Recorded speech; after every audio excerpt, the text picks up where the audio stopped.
Good morning friends. I hope आप सब अच्छे होंगे। आपका स्वागत है आपके अपने YouTube channel current affairs for exam में। चलिए आज दिनांक 26/1/2025 की प्रश्नावली शुरू करते हैं। निम्नलिखित में से किसने सम्मान संजीवनी ऐप लॉन्च किया है? श्री नरेंद्र मोदी, श्रीमती श्रुति चौधरी, श्री अमित शाह, श्री राजनाथ सिंह। इसका सही जवाब है श्रीमती श्रुति चौधरी। हरियाणा की महिला एवं बाल विकास मंत्री श्रीमती श्रुति चौधरी ने राष्ट्रीय बालिका दिवस 2025 पर चंडीगढ़ में सम्मान संजीवनी ऐप लॉन्च किया, जो महिला एवं किशोरी सम्मान योजना के तहत समय पर लाभ पहुंचाना सुनिश्चित करता है। चलिए अगले प्रश्न पर आते हैं। निम्नलिखित में से किसे नवगठित विश्व क्रिकेट कनेक्ट सलाहकार बोर्ड में शामिल किया गया है? राहुल द्रविड़, वीरेंद्र सहवाग, अनिल कुंबले, जय शाह। इसका सही जवाब है जय शाह। जय शाह को नवगठित विश्व क्रिकेट कनेक्ट सलाहकार बोर्ड में शामिल हाल ही में किया गया है। चलिए अगले प्रश्न पर आते हैं। अंतर्राष्ट्रीय बाजरा महोत्सव निम्नलिखित में से किस स्थान पर आयोजित किया गया था?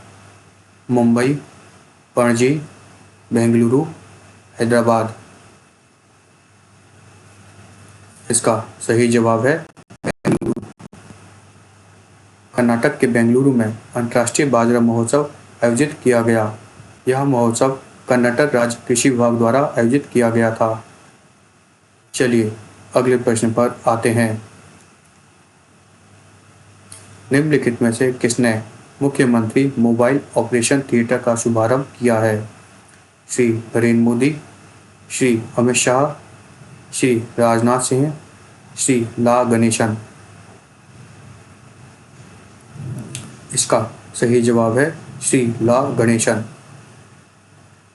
नागालैंड के राज्यपाल ला गणेशन ने कोहिमा के सचिवालय प्लाजा में 76वें गणतंत्र दिवस समारोह के दौरान मुख्यमंत्री के मोबाइल ऑपरेशन थिएटर का आधिकारिक रूप से शुभारंभ किया है।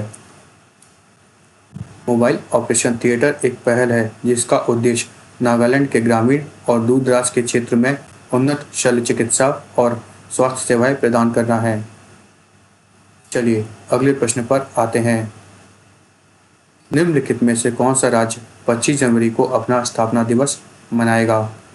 हिमाचल प्रदेश, केरल, गुजरात, मणिपुर। इसका सही जवाब है हिमाचल प्रदेश। हिमाचल प्रदेश 25 जनवरी को अपना स्थापना दिवस मनाता है। हिमाचल प्रदेश आधिकारिक तौर पर 25 जनवरी 1971 को भारत का पूर्व राज्य बन गया था। चलिए अगले प्रश्न पर आते हैं। टी सूर्यराज को निम्नलिखित में से किस बैंक के कार्यकारी निदेशक के रूप में कार्यभार संभाला है? Axis bank, Dhanlaxmi bank, IDBI bank, HDFC bank. इसका सही जवाब है धनलक्ष्मी बैंक। टी सूर्यराज ने धनलक्ष्मी के कार्यकारी निदेशक के रूप में कार्य संभाला है। उन्हें भारतीय रिजर्व बैंक द्वारा 3 वर्ष की अवधि के लिए बैंक के कार्यकारी निदेशक अर्थात एग्जीक्यूटिव डायरेक्टर के रूप में नियुक्त किया गया है। चलिए अगले प्रश्न पर आते हैं। निम्नलिखित में से किसने सम्मान संजीवनी ऐप लॉन्च किया है? श्री नरेंद्र मोदी, श्री अमित शाह, श्रीमती श्रुति चौधरी, श्री राजनाथ सिंह। इसका सही जवाब है श्रीमती श्रुति चौधरी। चलिए अगले प्रश्न पर आते हैं।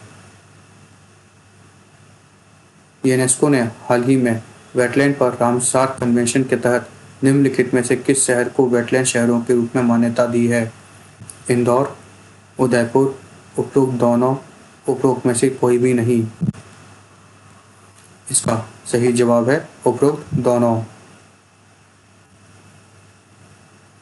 यूनेस्को ने वेटलैंड पर रामसार कन्वेंशन के तहत इंदौर और उदयपुर को वेटलैंड शहरों के रूप में मान्यता दी है। रामसार कन्वेंशन 1971 में हस्ताक्षरित एक अंतर्राष्ट्रीय संधि है। जिसका उद्देश्य आर्द्रभूमि को स्थायी रूप से संरक्षण और उपयोग करना है। वेटलैंड सिटी कार्यक्रम 2015 में उन शहरों को मान्यता देने के लिए शुरू किया गया था जो अपनी वेटलैंड्स और प्राकृतिक जल स्रोतों के संरक्षण के लिए प्रयास कर रहे हैं। चलिए अगले प्रश्न पर आते हैं। विश्व पिकलबॉल लीग का पहला संस्करण निम्नलिखित में से किस स्थान पर आयोजित किया गया था? मुंबई, बेंगलुरु, पणजी, हैदराबाद। इसका सही जवाब है मुंबई। विश्व पिकलबॉल लीग का पहला संस्करण मुंबई में आयोजित किया गया। बेंगलुरु जवान्स ने पुणे यूनाइटेड्स को 3-1 से हराकर WPBL का पहला संस्करण जीता। Katrina Stewart player of the league रही। चलिए अगले प्रश्न पर आते हैं। निम्नलिखित में से किसने हिंदू आध्यात्मिक और सेवा मेला का उद्घाटन किया? श्री नरेंद्र मोदी, श्री राजनाथ सिंह, श्री अश्विनी वैष्णव, श्री अमित शाह। इसका सही जवाब है श्री अमित शाह। श्री अमित शाह ने अहमदाबाद में हिंदू आध्यात्मिक एवं सेवा मेला का उद्घाटन किया। चलिए अगले प्रश्न पर आते हैं। हाल ही में कितने देश ग्लोबल प्लास्टिक एक्शन पार्टनरशिप में शामिल हुए? 4, 5, 6, 7। इसका सही जवाब है 7। हाल ही में 7 देश अर्थात Angola, Bangladesh, Gabon, Guatemala, Kenya, Senegal और Tanzania global plastic action partnership में शामिल हुए। यह सर्कुलर इकोनॉमी और फ्रेंड्स ऑफ ओशन एक्शन के लिए प्लेटफॉर्म के प्लास्टिक स्तंभ के रूप में कार्य करता है। फ्रेंड्स, आज का सेशन यही समाप्त होता है। आपको हमारा सेशन कैसा लगा कमेंट करके बताइएगा तथा लाइक एवं सब्सक्राइब अवश्य कीजिएगा। धन्यवाद।